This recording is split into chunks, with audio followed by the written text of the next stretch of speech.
Welcome to the World Away. Travel tales to inspire your wanderlust.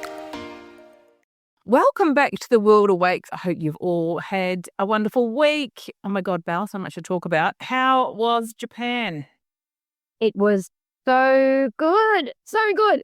I took a cruise through the inland sea down the south of Japan, and then we had to do a day in Korea with this. And I was with a Japanese cruise liner called Mitsui Ocean Cruises. So a couple of years ago, they bought 2 luxury small ships from the Seabourn Cruise Company and refitted them to suit Japanese tastes. I think sushi kitchens and Japanese toilets, because who doesn't like a warm toilet seat that hasn't been warmed by somebody else? And they're now sailing to smaller secondary ports around the country. And it was just exceptional. We flew in and out of Tokyo, unlike the last time I was in Japan, which was forever ago, in Osaka and Kyoto. But look, I just let my mind be blown by Tokyo as well. And do not do what I did and say, I won't do any shopping in Tokyo. It happens. Bring a spare bag. I did actually bring a spare bag because I thought, no, I'm not going to do any shopping. No. Anyway, so of course I'm lugging back this giant bag full of things like, I don't know, dried beef. What an insane souvenir. Also from the insane souvenir shop, Don Quixote. So if you've not been to Tokyo, if you have been to Tokyo, you'll know what I'm talking about. But public service announcement, do not forget to declare it at customs. I nearly forgot and nearly took away a fine of thousands of dollars, because you can bring meat into Australia from certain countries, like you can't from South Africa because of foot and mouth and stuff, so no biltong in the bag. But while Japanese beef is allowed in, it still needs to be declared, so I dodged a bullet. And I'm going to tell you about that cruise in detail in a couple of episodes' time. So until then, hang tight and tell me, how was Chicago? Did you hit the deep dish pizza? Okay, well, first up, let me say, when I went to Japan, I only went through Tokyo. I didn't stay in Tokyo, and I didn't bring back any beef. But I did go to Shikoku Island, and oh my God, I still think about that place all the time. It's like the nature escape of Japan, just beautiful gardens and hikes and the pilgrimage walkers there. Anyway, incredible. But first up, can I just say, before I touch on Chicago, that happy Mother's Day to all the mothers out there. So this weekend, and also for those who have challenging relationships or don't have their mothers, big shout out to you too, because not everyone has a good relationship with their mother or has their mother around anymore. So thinking of you, and hope you do and celebrate however it's best for you. So back to Chicago, and yes, oh my gosh, I didn't have any pizza actually. Really, it's pretty good food. I did not have pizza. I was at a conference, so it was very busy. So the Abercrombie and Kent had hosted Australian travel advisors, or an Australian contingent, for the very first time in its 30-year history. So I was really lucky to be invited as part of that. So they historically for this event have had top travel advisors from around the world, from just the US actually, and this was the first time that they did a global event. So they had an Australian contingent, which was really nice. So we all went along to learn about all of the latest developments, connect with the leadership, and learn about what they're doing. So for you as a traveller, it was important, because we can then pass all that intel on. So they, a couple of key announcements came out of it. So they're actually going to launch another Nile River ship, and they're also launching 2 new crystal ocean ships. And also there's a tour company which they bought, a company called Cox and Kings, which is luxury travel, but on sort of not the A&K level. So it's sort of that next tier down. And basically it's more for people who want like really deep cultural immersion and can join those tours. And that will happen in about a month actually. So that's all pretty exciting. So you can read more about that at Carry On, and I'll put a link to that in the show notes. And also, can I just say, while I was traveling, one, I had a really interesting experience on the plane. I was going to quickly tell you about. So I was seated in economy, yay, lucky me, and there was a blind woman sitting next to me, and I have to say, shout out to the Qantas crew, because they were so attentive to her. But midway through the flight, she kind of turned around and said to me, "Oh," and kind of yelled out something. I'm going to couldn't quite work out what was going on. And then she fainted. She like passed out right like on the plane. So I was yelling out to the staff, screaming and yelling, like, because I couldn't find my call button because it's all now touch screen, right? So I was trying to madly get onto the screen because I don't watch screens when I travel. I always write and read. So I was trying to madly find because that's why I had my laptop open. So I was trying to madly find this. Anyway, I managed to get hold of the staff, and they were remarkable. They gave us some oxygen, and so I didn't sleep very well the rest of that flight because I was so concerned for her. But can I say that the crew on Qantas, remarkable. They were incredible, both before that incident and afterwards. Just thought this way the staff was so attentive to her needs. And it's little things you don't realise, right? So when you are visually impaired, things like just trying to eat your food. You have to do it by touch. I mean, and she had, because it's all touchscreen now on Qantas, she couldn't use her call button or anything. I mean, she'd passed out, so obviously couldn't then. But before that, so they put stickers on the screen so that she could feel for it and then touch it so that she could reach out to them. They were just so good. So that was it. But when I was there in the States, I have a good tip because I used a Saley eSIM and I learned something new about it. So historically, when I've used eSIMs, I've always activated them when I get to the destination. And it's really problematic because the airport Wi-Fi is never good. So you always have that issue of trying to get on it, and then inevitably sometimes it activates the day pass before you've actually had a chance to activate your eSIM. So what I did was I downloaded it before I left home. So I got a Saley eSIM. And then when I got there, I just went under my mobile data and turned it on when I actually landed in Dallas, and boom, there you go.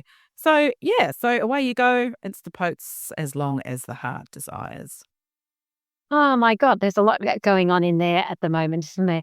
I don't know why they made everything touchscreen. It's kind of weird, isn't it? I mean, it's yeah, like I'd never thought about the fact that you couldn't find your help button. Well, why don't they have one there anyway with braille or something in the molded plastic in the back? Because that's ridiculous that they've then got to go and stick stickers on for her. But oh my goodness, what an experience! I have to say, a few years ago, I was flying back from the Middle East, and the woman beside me had some like an intellectual impairment, and but also she didn't have very good motor skills, so she couldn't open all of the plastic and the stuff from the food, and so the woman either side of us, she was sitting in the middle seat, and the two of us had to unpack her food and stuff because her carer had actually been upgraded to business class, got some sort of upgrade, shot through, left her sitting in a harmony in between out. And I tell you, it broke my heart. I was actually crying. And we didn't know what was wrong with her because she was nonverbal as well. But the staff were okay. This woman came down from business and checked on her twice. And I didn't see her, actually. I didn't see the woman because I was in the bathroom or something when she came down. So I didn't even know where she was. And it was only the other passenger who said, yeah, she buggered off to business, got an upgrade, and left this woman sitting between us. But, really tricky trying to negotiate those things, with all different sorts of impairments. So good on you for being there for her. She's lucky that she didn't have somebody that was, bombed out on sleeping tablets and couldn't help her out, right? Yeah, that's right. For sure, yes. Yeah, because they are throwing it back on the passengers beside to help out in that situation. But, we're all human and we'd all help out our fellow travellers. Hopefully that's what we'd like to think about. So this week we are talking about, just briefly, the most Instagrammable Australian hotels, because there was some new research came out by Australian company Sovereign Interiors, which has uncovered the luxury hotels that both Aussies and international visitors are photographing most and dumping up on their socials feeds. So the interior stylist Kaylee Scrooby says what stands out is place-led design that, of course, photographed effortlessly, has good light, and is restrained in styling, which enhances rather than overwhelms the image. I mean, I've got to say, look, I am a maximalist. So this is what this is saying to me is that restrained styling does come up better, but I do like a bit of a riot. But what does this mean for us, Kirsty? I'm the opposite, actually. I like clean surfaces. Anyway, so what this all means for you, the listener, is that you're knowing that you stay somewhere that's going to deliver for pretty enviable socials, and just important to be, really. Yes, and just, yeah, really nice place to stay. So the ranking is based on the volume of tagged posts across locations on Instagram, and it puts Brisbane's the Carlisle Hotel at number one. So at the end of last year, that hotel was named on the world's 50 best hotels list for the third year in a row. And the central focus of that hotel is a 30-metre pool, which has got cabanas and palm trees all around it. I mean, gosh, well, how could that not be Instagrammable, right? And every one of the 175 rooms has a balcony of some sort. Oh, I tell you, those pink interiors were made for social media. And it was also one of just 35 Australian hotels to be awarded a Michelin key when they first launched that program here last year. Coming in at number 2 and number 3 were the Langham Melbourne on the banks of the Yarra River and the Four Seasons in Sydney, which looks over Sydney Harbour, followed by the Sofitel Sydney Darling Harbour and the Sofitel Melbourne on Collins, which I think we've stayed at all of those, haven't we, Kirsty? We've been lucky girls. So there is a theme here. Have a great position. You are going to hit the socials hard because we know that the Sofitel Melbourne's top floor toilets have the best views in town, and everybody has socialed them, because they get all of the tennis players. Like, I remember, I think Venus and Serena Williams did socials from that toilet a couple of years ago. It's absolutely a bomb. Yeah, absolutely. And we're going to throw in a few of our own because, that's what we do on this potty. And so my pick, I'm just going to pick one. I always bang on about this hotel. So if regular listeners will be sick of hearing me talk about it, but I just love the Royce Hotel. And as far as Instagrammable spots go, I mean, my gosh, it is just beautiful. So it's actually a former Rolls-Royce showroom, and they've taken that heritage and integrated into the entire hotel. So when you're standing in the lobby, if a Rolls Royce just rolled through, it probably would be pretty fitting actually, because there's like Italian marble floor in the lobby, and it's got these columns, so these large circular columns of silver panelled chrome, and throughout the property, it just looks stunning. And they of the front of a Rolls Royce car, and there's also these velvet booths and display cases all over with stunning pearls and jewelry. But the building is so it was a 1920s building, and it was built by four pioneering Australian motorists who reportedly was the first person to own a car in Melbourne, which is so interesting. So, and now, it's just, I just think there's so many elements to it that just make it such an Instagrammable hotel. But not only is it Instagrammable, it has a really beautiful, warm vibe to it. So, and the rooms are stunning. They're all have artwork, beautiful artworks, and the usual thing you'd expect. Chandeliers and plush beds, and but yeah, it's just a stunning place to stay. And when you do stay there, make sure you go down to and dine at the showroom. So the food there it's got to be some of the best I've ever had. I totally agree with you, Kirsty. I love the Royce, and I've just popped in there and had coffee and worked from there a couple of times in the main cafe, because that's the other way. You don't have to stay at hotels to be able to access them as well. They're still public spaces.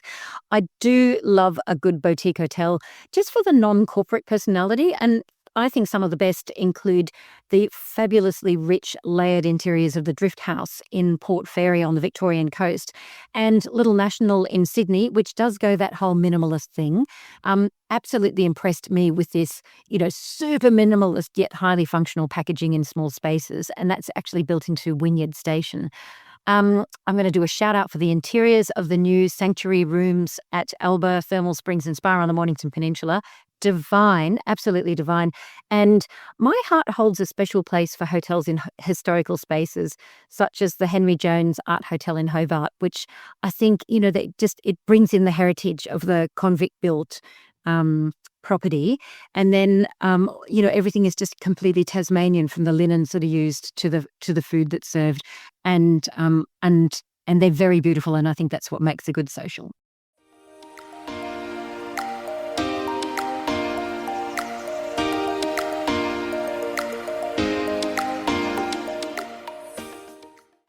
This week, I'm talking to modern-day bushman Dale Noppers about barefoot hiking. Oh, I am intrigued. Tell us a bit more about Dale and, what he's doing. How are his feet? I want to know it all. He is a safety professional by day and passionate about connecting people with nature. And he organises group barefoot hikes on bush trails around Perth. So he's been doing barefoot hiking for about 7 years, and he talks about the extensive mental health benefits and all the other benefits too, and how you can actually get started in your own backyard. So take a listen. Welcome to the show, Dale. Awesome. Thanks for having me. It's so nice to have you on the World Awaits. Let's start by telling us about how you got into barefoot hiking. Yeah, a bit of an odd story, really. I was practicing a lot of bush survival because I had some conspiracy in my brain that the world was going to collapse and I needed to learn how to survive off the land. So I started doing that. And then I guess progressively, I just decided that I needed to not wear shoes in this crazy circumstance, just in case I needed to run away and I didn't have my boots on me. I was a lot younger then, a little bit more naive, but that's essentially how it started, walking through the bush with no shoes on, and the benefits just sort of unfolded from there. So what were the initial benefits that you saw when you were doing that? Ultimately, I feel it was good for the fitness as well, but then it helped me really slow down and notice the bush a lot more, because you've obviously got to watch where you're stepping initially, watch where the bugs are, watch for any wildlife and these sort of things. But the outcome of that is that you do stop and notice what's around you a little bit more. You really start soaking up your surroundings. And I think that comes back to a lot of like grounding and a bit of spirituality while you're out there as well. So yeah, it helps slow the brain, which is amazing. Yeah, definitely a good way to for slow travel. So what made you keep doing it, and what do you just sort of continually love about it so much? I think basically because I am in a management level role, life and work can be quite busy sometimes. So having that ability to go out and do something I enjoy that helps me ground, helps me mentally, helps me emotionally, helps me spiritually, and really slow down at the end of the week. Um, and I do like the fact that I can share it with people as well. A lot of people don't understand how busy they are until they actually slow down. So I think that's a good learning and a good teaching for other people as well. But for myself, it definitely is, yeah, an avenue to help me switch off for the week. Instead of grabbing a beer, I'll go for a barefoot bushwalk. It's so true, because we so often put negatives on negatives, don't we? We don't put positives on negatives. And if you have a stressful week or you're feeling stressed out, you're right. Like, so many people would just go and drink on the weekend or socialize excessively and not actually do anything to rejuvenate themselves and their souls. And so, yeah, it makes so much sense. So whereabouts do you do it? Yeah, all over WA at this point. I've recently been up to the Pinnacles, so that was a bit of a good one, a lot more sandy terrain.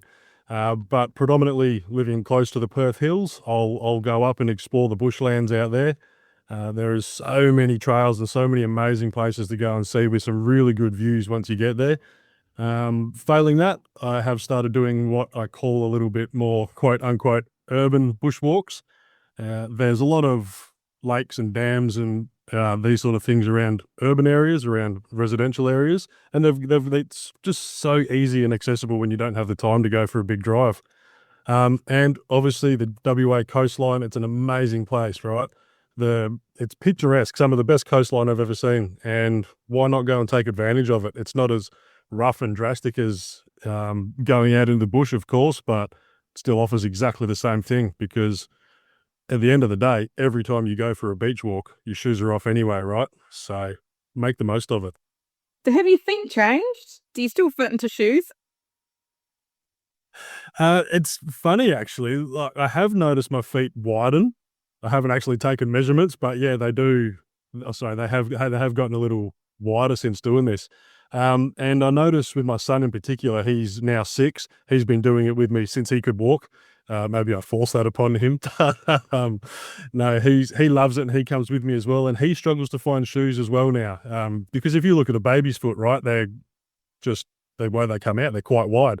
And because he hasn't been tied into shoes regularly, his feet are quite wide. And you compare them to his classmates, and yeah, they're still quite wide. Struggles to find shoes. Wow. Well, I'm sure that the other benefits that you're giving him far more exceed than having wide feet. That's for sure. So, how can other people get involved in it? Look, just start. If you want to do it yourself, take your shoes off around the house. I think a lot of people would be surprised how often they have their shoes at the front door and they put them on just to walk out and check the mail or something. Start with that. That's exactly what I would do, and go for a lap around the block after that. And like I said before, the beach. That's a great way to start because it's a lot softer. Like I said, it's not as aggressive and not as rocky as the bush. So at the end of the day, just walk out the door with no shoes on. Failing that, come and hit us up on Facebook and I can take you on a guided walk and we can talk about the details in person. Yeah, well, look, we'll definitely put links to how people can get involved and to your Facebook group for sure for anyone in WA or anyone visiting WA who can actually then, come across and do it. So, are there only sort of specific areas? Like, I wonder, there's a couple of questions I have actually, which is one is the social stigma around walking around with bare feet. And also, I mean, are there certain areas that you just are better than others for doing it? I mean, obviously, like you said, the beach is one. Yeah, so there is one walk that I really do like, and it's my beginner walk that I'll take people on. It's Rolly Pools in Rolystone, and it actually comes with a bit of a cold dip, this one. So in winter, the river's flowing, and it's got a little place called Nature's Spa, so it can be quite soothing at the end of the walk too. But the trail itself is quite worn, a lot of soft rocks, a little bit of dirt, but nothing too major. So that's a really good entry-level walk. Yeah, but depending on your skill level, yeah, you can go up from there to a bit more pea gravel, which sucks, but it's a little bit of reflexology while you're at it. But yeah, social aspect. Yeah, it's good to just get around and just talk a bit of crap with people, right? Like again, yeah, we've all got our friend circles, but sometimes it's nice just to talk crap with someone different, and sometimes we go out for a coffee afterwards, and it's a good little community. But talking about the stigma, I think it does look a little bit strange. Like I'm 6'3", 115 kilos, covered in tattoos with a big beard. And you see me walking out of the bush with my flannel and I'm all dirty. Like it probably gives a bit of an odd look. People do take a double glance, and a few people stop and get out of your way. It's just or they'll make it. Oh, you've got no shoes on. Yeah, so yeah, I just tell people when they say that. Yeah, always a big smile on my face. Just come and give it a go next time. You might enjoy it. So it does have a few funny moments, but I'm aware of it. So yeah. Oh, I love that. So what do you think it's so beneficial to people, or what do people say to you when they do it? Like I mean, you already talked about obviously how it slows you down, it makes you sort of, and that, take more notice of what's around you. Do people sort of say that they feel health benefits from it? Yeah, I know I personally have, and I get a little bit of feedback from other people, particularly with the reflexology side of things or the physical benefits. So in Japan, there's a word it's called ashisubo, and it is man-made paths where people walk on, and it's basically natural reflexology. So that's what I try to discuss when I'm on the walks. Find a rock, find a hard place, and that tight spot in your foot, just sit there for a while and roll it on the rock. It's a cheaper version than going to a doctor or a physiotherapist, right? It's what the caveman would have done. So just embrace that side of things. But I guess, yeah, emotionally or spiritually we call it, and I'll keep coming back to that because it's a big thing and it does really slow people down. And especially after that cold dip, people will say to me, geez, I feel relaxed and I feel renewed and I've got a little bit more energy to go back into the day with. So it changes people physically and mentally. And what's better than that, right? Oh, for sure. I mean, incredible. And like you say, like people roll on tennis balls when they've got an injury, so why not, like you said, find a rock and just, try and soothe those aching areas of your feet. So what are your three top tips for people who may want to, get started or don't know what to do? Yeah, so number one, as I touched on before, just start. It's that simple. Take your shoes off when you walk into the box. Take your shoes off when you're walking around your backyard. Go for a walk around the block. Start small. Number 2 would be find a soft trail, again, quote unquote. Find something that's not going to turn you off straight away. You know, it could be that urban walk. They are often paved and you can just start like that. And again, it might be a little bit of investigating and trial and error, but there are paths out there that are easier than others. They often have ratings. Start with a 1, don't start with a 5. So, and number 3, I guess at the end of the day, sometimes it will suck. But that's just life, a little bit of mental resilience. We all need that. So that's another lesson in here as well, right? It's not about always being easy. It's about pushing through and doing the hard things sometimes. So there will be points where you're going to have to struggle on, and just keep on keeping on. Don't give up. And what about your son? I mean, what are you finding about? I mean, does he just love now getting out and about with you? Is it the two of you that often do it together? Does he come with you when you take tours? Yeah, he does come with me. I've actually let him run 1 or 2. Those seem to be, yeah. Oh, that's good. The people seem to like it. He takes us on all sorts of adventures. Sometimes it's a bit slower when we need to look at a random bug on a rock, and I think because he sees Dad talking to a group of people and facilitating, he tries to do that a little bit in his own way, and it puts a big smile on my face. I absolutely love seeing him take the lead and his little personality come out with it, and he's probably there about 50% of the time, but yeah, when he's there, he absolutely loves it and gets thoroughly involved. Is this sort of an area that you think, that you'd love to see grow, like to do tours across the country, and sort of an area that you'd like to see grow? And I guess the other thing in relation to that is, do you think it's something people are increasingly wanting more of, particularly with all the stuff going on in the world globally? Yes, I'll touch on that second point. Yeah, I absolutely think people want more of it. And it's about just finding something that resonates with you too. Don't be embarrassed about it. It could be anything, right? Whatever you're into, just give it a go. If you think it's going to benefit you, if you're stressing out, if you need that little escape from the real world for a while, go and do it. And if this is your thing, get involved. Um, Please just go and try it. It's good for you.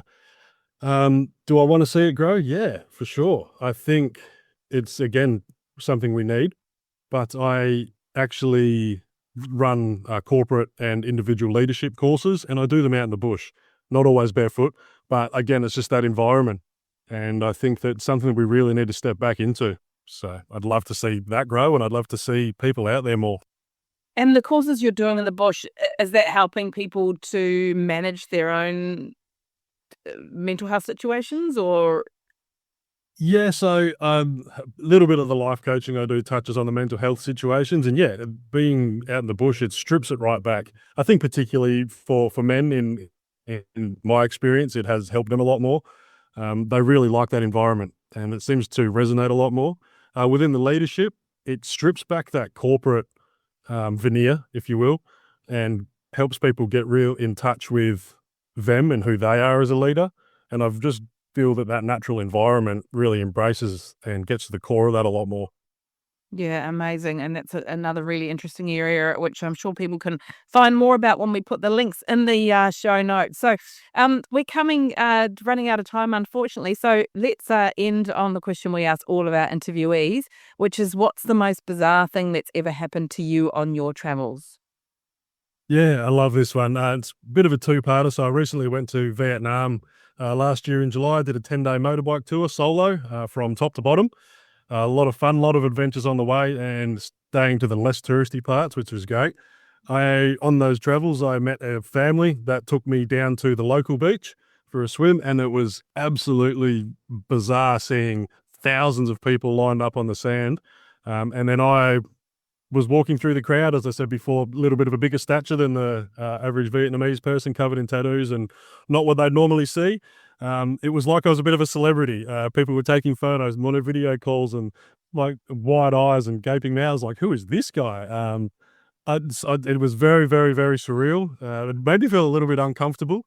But yeah, it was just really, really strange to think that they might not have seen a lot of people like myself, and yeah, just put a bit of a weird perspective on it for the day. But After that, further on down the track, I actually got lost on the motorbike. My GPS died, and obviously I cannot read Vietnamese, so I didn't know where I was going in the street signs.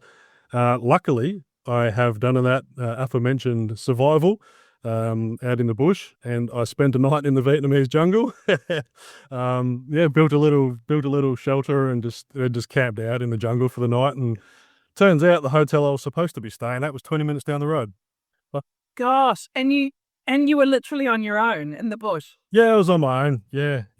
That's all part of the challenge. It's you're a travel podcast. I'm sure there's people out there that do a lot of solo adventures, and again, another thing I can highly recommend because you figure out what you're made of in those situations. Oh, that sounds remarkable. We might have to get you on to chat about this Vietnamese solo tour. That sounds incredible. Wow, what an adventure. Oh, look, it's been so great chatting with you, and thank you so much for your time. And we will put a link to where people can find out and contact you in the show notes. Absolutely. Been a pleasure. Thank you very much. That was barefoot hiker Dale Noppers talking to Kirsty, and you can learn more at his Facebook page, and we'll put a link in the show notes.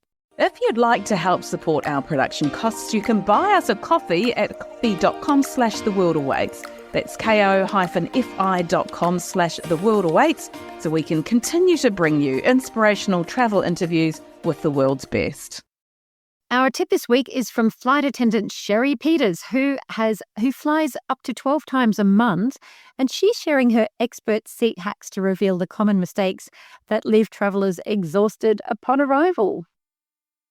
So Sherry has been a flight attendant for almost 3 decades, and she's founder of Atlas and Wild, which is an experiential travel company.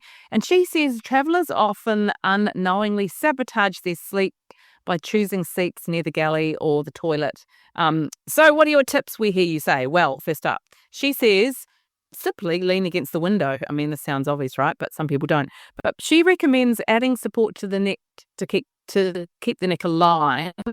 And she says she uses an adjustable eye mask that loops over the headrest so your head doesn't bob, and it also keeps her head from twisting and prevents any sort of stiff necks.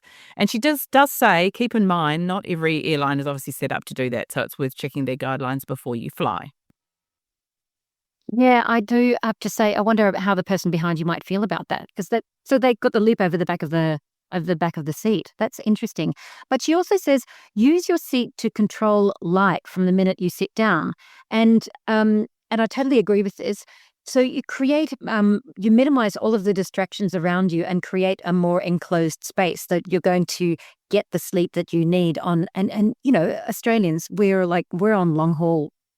So often, even if, going to Asia, you're still looking at, 7-8 hours. So what she does is create a small sleep bubble by putting a blanket over her head or even just using her jacket.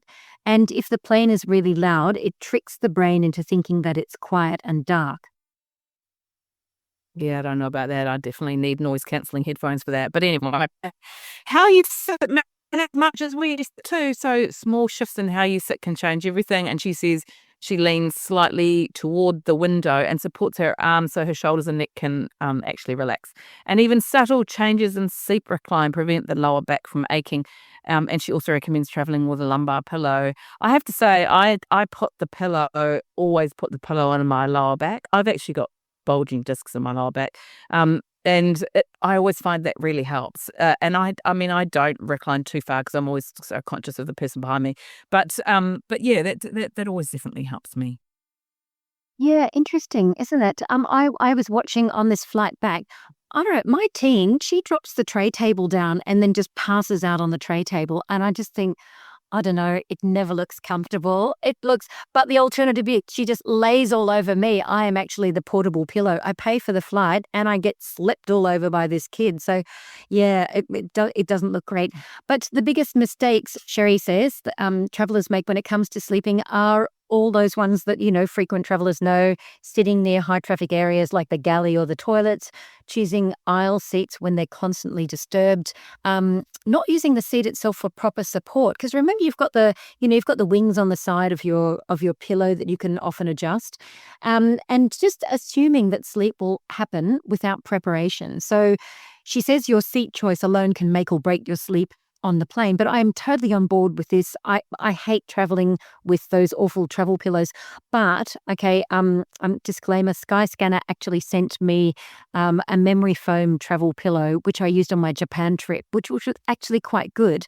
But when I'm super serious about sleep, I team it up with, like you, with the noise cancelling headphones. I use eye masks. I've got a silk one. Because let's face it, we don't all get to fly up the pointy end of the plane. Yeah, I'm the same. I definitely go when I went noise cancelling headphones on the 26 hours it took me to get to Chicago, godsend. And also I paid for this my for my pillow, travel foam pillow, but I have to say a big shout out to Fly Hugs because I got sucked into the social posts about this neck pillow and ended up buying some. And my family were like, the three men in my family were like, oh, whatever, it's going to be crap. And they were sort of saying they'll just stick to their other ones. And we all fight over the Fly Hugs pillows because it's like a memory foam one and it straps right around your neck quite tight, quite snugly. And literally it's the best thing I've ever had as far as a travel pillow goes. It absolutely stops your neck from falling, and because it's memory foam, it's so comfortable. So I swear by it. I would absolutely recommend a Fly Hugs pillow.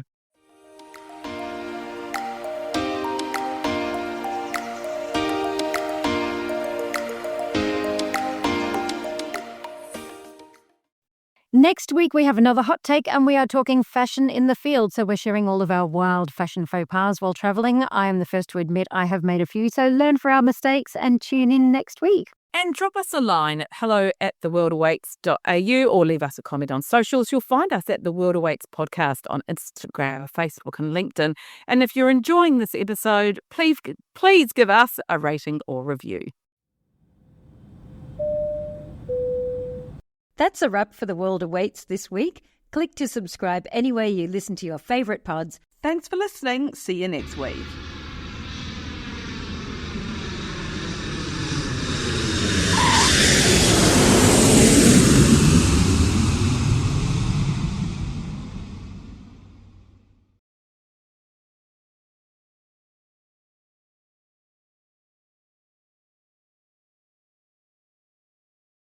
And a lot are requiring you to have the power bank with you in the seat or in your bag at your feet, rather than being buried overhead in the overhead locker where you don't know that it's heating up and then, the fire breaks out before and it's too late to notice until everything is actually tearing through the cabin. So, Japanese airline ANA recently issued a statement saying you can bring only 2 power banks on board per person, and you must cover the terminals with tape or put them, that's terminal on the power bank, not the airport terminal. Or put them in a Ziploc plastic bag to prevent short circuits. And they say their wattage must be 160 watt hours or less. So most power banks are between 10 and 20,000 milliamp hours, which is about 74 watt hours. Not a lot. That really makes sense to me, but I'm sure it makes perfect sense to people who are across power banks. Well, yeah, the thing is, so mostly when you go to buy a power bank, they're going to be between 10 and 20,000 milliamps. But the way that they're now measuring them, which is watt hours, which is about the energy that's generated, is slightly different. So basically, if you've got a power bank's under about 25,000 milliamps, is going to fit in under that watt hour requirement. The long-haul German airline Lufthansa is the first European airline to ban the use of power banks on its flights. And Flying Garuda last month, like Lufthansa, they stipulate you cannot power your device from the power bank. So you can't use your power bank to juice up your phone while you're in flight, and you can't refuel your power bank from the in-seat power either. And I have to say, I was using my brand new power bank to recharge my phone while I was walking around Tokyo. It was a brand new power bank. I bought it from Officeworks. It was a decent brand, so it wasn't one of those dodgy ones that you get, for $5 online. I pulled it out to pay for something, and the power bank was red hot, and suddenly it just shot down to 1 degree. It was actually really scary. So it pays to be vigilant and stick with the guidelines on how to travel safely with power banks. And I don't think this is the last we've heard from airlines about this one.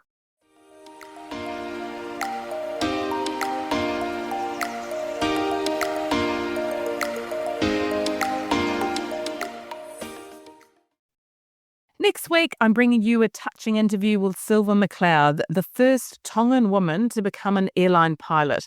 She wrote about her incredible journey from island girl to airline pilot in a memoir of the same name. You might need tissues for this one, but as well as her heartfelt story, she also breaks down some myths about flying, from where pilots sleep to should you really drink the water on the plane. And we'd love it if you followed us on socials. You'll find us at the World Awaits podcast on Instagram, Facebook, and LinkedIn. And feel free to drop us a line at hello@theworldawaits.au.